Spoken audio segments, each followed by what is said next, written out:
Okay. Hopefully, I don't know if this will be fast. I was gonna try to do a fast video because I wanted to be fast, but I have no idea. I was gonna read through Genesis. So to start this, the other day, it's a while back. Me and Craig, Faye, and Christian Golden and Mitchell Capps have been reading through Exodus, and it came up somehow the story of Genesis, the 6-day creation, and Craig brought up the idea that it's a literal 6-day, and I had mentioned that, that our man's consciousness of time, our time is based on the rotation of the moon and the sun and everything, and those weren't even created until the 4th day. So the day that's referenced was before those rotations. So I might be talking about larger rotations.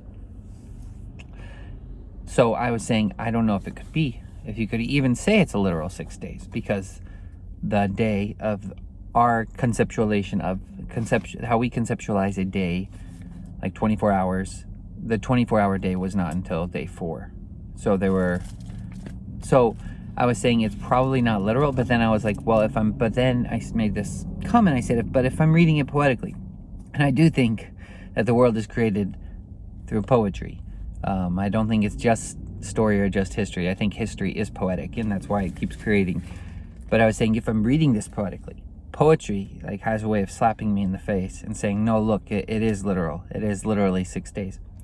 And so I made this statement, and I just kind of blurted it out, never really thought about it before, and I said, maybe this could even be talking about the birth of a new child, or a new, because my thought, I think what had just immediately entered my head was that they circumcised the child on the 8th day.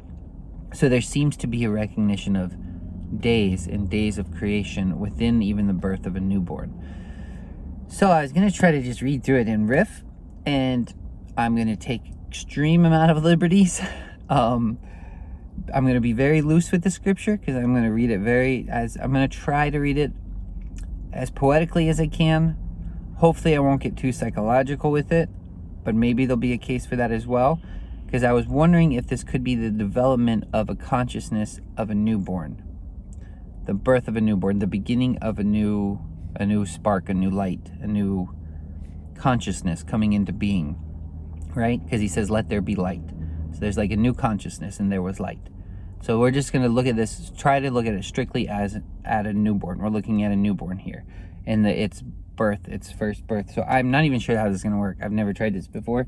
But so I texted Craig, because I was just saying, this is way out of my element. I don't have kids, don't know anything about this idea. So I was like, this could all be nothing. But he made some statements back, because I just asked him what he thought about it, and he said it could be something like the undefined potential moving into discernible form. When we're talking about the consciousness, or it is the creation of a new I am, basically. A new creature has come into the world, and it's moving through this day process, this process of these 6 days, into a new I am, where it's going to look at its creator, which would be father and mother or something. In the story of Genesis, it's God, but he looks at, and it comes to this point where it's like, I am in this image, and it hits this relational point with father and mother or something, with the creator, and it looks at the father, and it says, and it recognizes, I and the father are one. Does that make sense? So this newborn comes 6 days. On the 6th day, I think it's the 6th day, is where the child could look at the father, and in its consciousness recognize there's this click, this connection. So that's what I'm going to try to see and discover. So Craig mentioned it's kind of like formlessness moving towards form, and recognizing patterns and discerning patterns of recognition. So this new consciousness is moving towards form. And then I said it's kind of like the creation responding to the creator. And what I meant was the creator being father and mother, because they created the child. So it's this little new creation, this new consciousness. It's undeveloped. It has an undeveloped, formless state of mind, basically, and that's moving, and it's responding to forms and patterns, and moving towards consciousness with its creators, with its father and its mother. So that's kind of the little intro. It's already 5 minutes in. So anyway, in the beginning, God created the heavens and the earth. Heavens and earth, you could see as father and mother. Earth would be mother. The heavens could be father. You could see it that way. I don't know. I'm just like literally just spitballing here. Please riff with me. I don't know if any of this is going to work. The earth was without form and void, and darkness was over the face of the deep, and the Spirit of God was hovering over the face of the waters. We often see that as the waters of the womb. Sometimes you can see that because of the womb. There's the parallel is Mary with the Spirit of God hovering over the waters of Mary's womb when she comes in Jesus. And then God says, let there be light, and there was light. And God saw the light, that it was good. And God divided the light from the darkness. And God called the light day, and the darkness he called night. So the evening and the morning were the first day. Okay, so I don't know, because that's the first day. So we could say that is the child being formed in the womb. I don't know. I mean, I have no idea. Light and darkness. When you have day, you have conscious thought. So I'm thinking about consciousness. You'd have conscious thought would be the day thought, because everything's more clearly defined, discernible. You can measure things. You can see the shadows. You can see definition. And night is more. It's subconscious thought. Like if you go out and walk in the moonlight, it's kind of more intuition, inner thought, a subconscious thought. Things aren't as clearly defined. They're more mysterious and mystical, I guess, in a way. I don't know if mystical is the right word. So I don't know. You could maybe apply that on there. I don't know. I have no idea. Then God said, let there be firmament in the midst of the waters. Let it divide the waters from the waters. Thus God made the firmament and divided the waters which are under the firmament and the waters which are above the firmament. And it was so. And God called the firmament heaven. So the evening and the morning were the second day. So I was thinking about this, and I was saying, like, there is a dividing of waters when the baby is born. It goes through a birth. It goes through waters. It comes through waters and blood. So the waters and blood, and then it has tears, right? So you have heavenly waters, or you have, if you're looking at the heavens as conscious thought, it's like your mind, and the waters below are subconscious. So waters above conscious, waters below subconscious. So the tears could come from both. It could come bubbling up from below through this emotion. You're not sure where these tears are coming from when the baby's crying, as I guess is what I'm saying. Or these tears from above. It could be crying because it's in pain or it's in distress. I don't really know. Just like literally, I'm just spitballing here. I'm not a parent. I haven't had a child, so I haven't got to look at its eyes and see if like there's these things on the different days where like the first day you'd see this light or something, and then you'd watch this light kind of grow, and then you'd see these waters being divided. But you could even look at the waters of like, the birth process. So you'd have like there's two waters, right? There's water and blood. Blood is earthly waters for sure, because it's of the body, the life of all flesh. The flesh, the earthly man of clay is of the earth. The life of all flesh is in the blood, is what the scripture says. And the other waters come from heaven, or springs of the earth, which also come from heaven. It goes down into the earth. But anyway, I know that sounds weird. That doesn't sound like it maps on. But I guess what I'm getting at is there's waters above and waters below. There's subconscious. There's heavenly waters and there's earthly waters, and there's heavenly thought like day. If we're talking about consciousness, there's heavenly, more conscious, more higher thought, and then there's more subconscious below this, not like if you just try to think of it poetically, and then I think it might click a little better if we're just speaking in vague poetic terms. Let the waters under the heaven be gathered together into one place, and let dry land appear. And it was so. And God called the dry land earth, and the gathering together of the waters he called seas. And God saw that it was good. And I don't know where to go with this. So if you're thinking of the consciousness of a child, it's starting to see a foundation. It's starting to, if I'm thinking of the consciousness of a newborn, it's starting to recognize there's a foundation here. It's the very beginning of solid patterns, I guess, where it's not all chaos, because it comes in the world and everything's just waters, right? It's just chaos and just chaos and chaos and chaos. This child doesn't know what's going on. There's conscious waters, there's subconscious waters. It's just all chaos, and there's tears going everywhere. And then the waters, and even if there's not tears, it just doesn't know what to think necessarily, because it's a new birth, a new world, and everything's waters and chaos. No foundations. Then this dry land starts to appear. It starts to recognize, okay, there is something discernible here. There is something solid, and its consciousness starts to grab onto a little bit more stability. All right. God saw that was good. Then God said, let the earth bring forth grass and the herb that yields seed. So grass is green. It's new life. So it's starting to recognize new life in this world. It's starting to recognize there's seed and there's fruit. And the earth brought forth grass and the herb that yields seed according to its kind.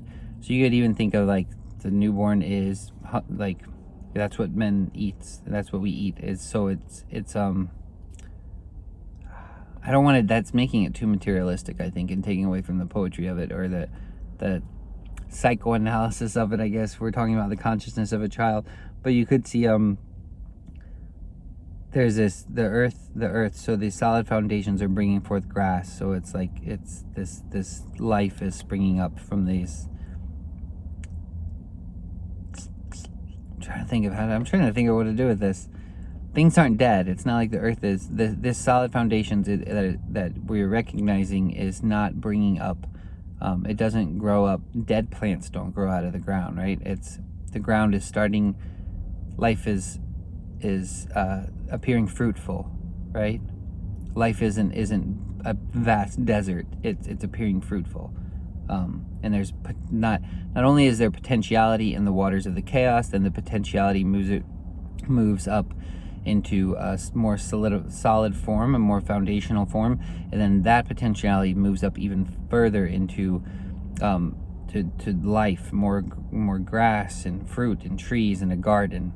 A garden is developing in the consciousness of the child. I don't know what I'm getting at here, man. Then God said, let there be lights in the firmament of the heavens, and to divide the day from the night, and from the signs and seasons, and for the days and years, and let them be for the lights of the firmament of the heavens to give light to the earth. Then it was so. And God made two great lights, the later light to rule the day, and the lesser light to rule the night, and the stars also. So there's a light to rule the conscious thought, and a light to rule the subconscious thought. So these are directing lights that are in the heavenly, in the consciousness. You could see it's the twinkling behind your eye, because there's waters in people's eyes, like you cry from there. So, and there's like I've heard people say that before, like that you could see the heavens, the stars of the heavens in someone's eyes. Like the eyes are like a deep ocean, and the ocean is the same way. Like if you look at the night sky, it kind of looks like a vast ocean. So there's all these stars, these lights of consciousness, like developing in these little beginning forms of thoughts, to rule the conscious thought and to rule the subconscious thought. These beginning, the directing thoughts, I guess. Those lights, because a light, you would follow a light. It's a direction. When you wish upon a star, Pinocchio thing, like you can have an aim towards that light, So it's directing the day and the night, these times. You could maybe say it's the very beginning of the recognition of time in a consciousness, but I don't know that signs and seasons. So maybe you could say that. I don't know if I'm sticking with the poetic like kind of interpretation. I would say it's kind of like maybe you're seeing the twinkling behind the eye, like this very beginning. You're watching this infant, this newborn, and then you see this little spark in its eye, and it's not sure what to make of it, but it's like you're seeing something there. Then the next day, so that's the fourth day, then God said, let the waters abound with the abundance of living creatures. So subconscious waters, like it's weird, I'm like mixing the poetry with a psychological perspective, and I don't know if that's good. So anyways, you have the waters below and the waters above again. So you have the waters below, subconscious waters, chaos in the waters below, right? And then you have the waters above, which is in the heavens. And so you have this chaotic waters above as well. And so you have, I had thought this, and this is what kind of sparked my thought to do this video, is I was thinking, like, if I'm thinking of a newborn in a consciousness, you could see, like, so they have the lights right beforehand. So it's kind of this directing recognition or something within its mind, its consciousness, because it's coming to terms of an I am, of a creature that says I am. It's coming to terms of a creature that doesn't necessarily say that, but says it in its mind, where it knows it exists, right? So that's what we're getting to here. So in the fourth day, in the heavens, it's these little lights are forming, these twinklings behind the eye. They're just twinklings, though. They're just twinklings. And now these twinklings behind the eye have they're these thoughts because a bird is a thought. It was originally a thought in the mind of God, in the consciousness of God. All these things were thoughts. So it's the same thing. That the newborn these thoughts are developing into more shapely forms, and more in their almost they have a logos, almost a logos about them, more of a pattern of being, and it's recognizing more of a pattern of being. The birds above in the conscious thought and the subconscious thought, these beasts of the deep, but they're kind of taking shape. Does that make sense? All the lights that were just twinklings, like kind of are all of a sudden birds are sprouting from them. Yeah, it sounds weird, but I'm reading it poetically, so I guess that's, yeah. So you see a little star in the heavens, and then a bird flies out of it, or it becomes a bird. And maybe that's the wrong way of looking at it. Like I said, I'm taking extreme liberties here, so that's probably the wrong way of looking at it. But I think it would be really interesting if this actually maps on to a newborn because of the 8th day, the circumcision. It's like there is this process, and then the 8th day the child is circumcised, and the circumcision is when the child is named, when it's given its name. So it comes to the point of I am, and then it's given it the 8th. Then it has this day of rest, the 7th day. Circumcision, give it its name the child. Anyways, someone's probably already done this before. I've never even attempted this before, but anyways, so then you have this blessing. God blesses these creatures, God's blessing this stuff, and so he's blessing these thoughts, the creature, the forms in the subconscious, and the forms in the conscious thought, and these birds are flying about. I've heard people say that before, though, like even in Christian circles, they would say, like, you can't keep a bird from flying over your head, but you can keep it from making a nest there. And they're specifically referring to thoughts, like these thoughts that kind of come from outside you, like that are just kind of fleeting thoughts, and you just like, where did that come from? And you can either dwell on it and let it make a nest in your head, or you can just let it go. And so there's always all these thoughts. These birds are flying around, and there's these thoughts in here, these little inner knowings, these little inner feelings, these weird inner emotions, these subconscious creatures of the deep,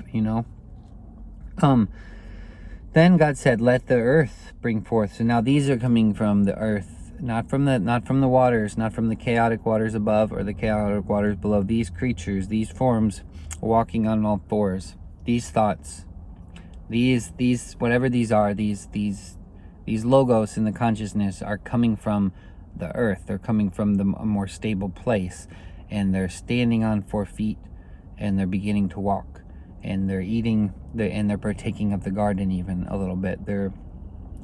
The consciousness of the newborn is developing even further into this, where it's starting to recognize things out of a more stable form. The thoughts are coming from a more, not just some crazy chaotic place in the subconscious, or a chaotic place in the conscious, but through a stable place where it's like a meeting of the heaven and earth or something. It's like these forms, these thoughts, these patterns, these logos of these beasts of the earth, they're living creatures.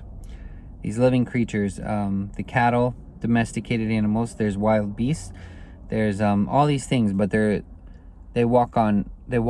They don't like swim or fly, or they're more stable. There's probably so much more for me to get at with that. There's little creeping things as well. Still trying to think poetically here, sorry. Then God said, let us make man in our image, according to our likeness, and let them have dominion over all these things. So you're taking dominion over all these thoughts, over all this consciousness. This little infant is coming to the point where it's starting to try to take hold of these things in the mind, where it's not just these thoughts are just like going about. It's starting to interact with them in a way, and make sense of them, and have dominion over them, to bring them into a definable patterns. Like it's starting to it's noticing the patterns, it's noticing the form, it's noticing the birds, it's noticing the waters, it's noticing the little creatures going about. But now on this day, it's starting to, now that it's noticed them, it's starting to try to define them. And when defining them, that's when you take dominion over them in a way, because you're making sense of them, and you're taking hold of them. so you can recognize them and say and begin to say, I know this. I know this thing. Even if the child doesn't speak and say, I've named it, it's like, I've seen this before. I know this. I'm making sense of this, so I can take hold of it and have dominion.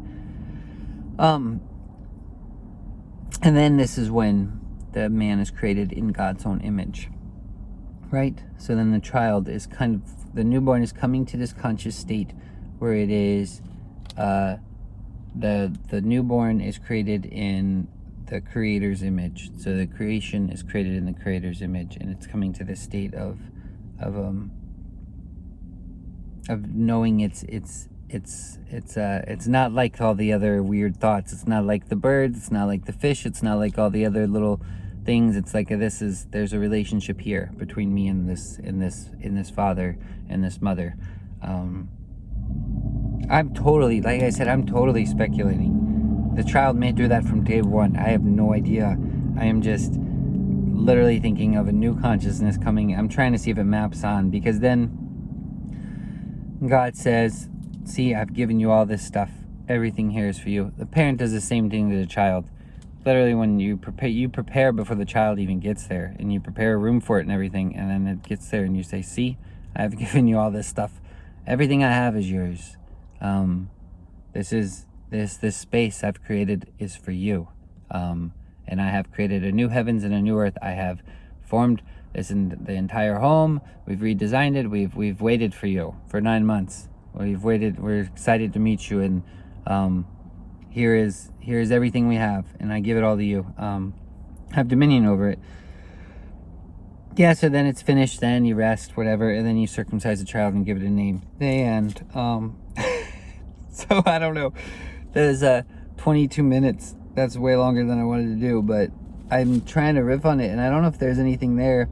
And God formed man from the dust of the ground and breathed into his nostrils the breath of life, and he became a living being.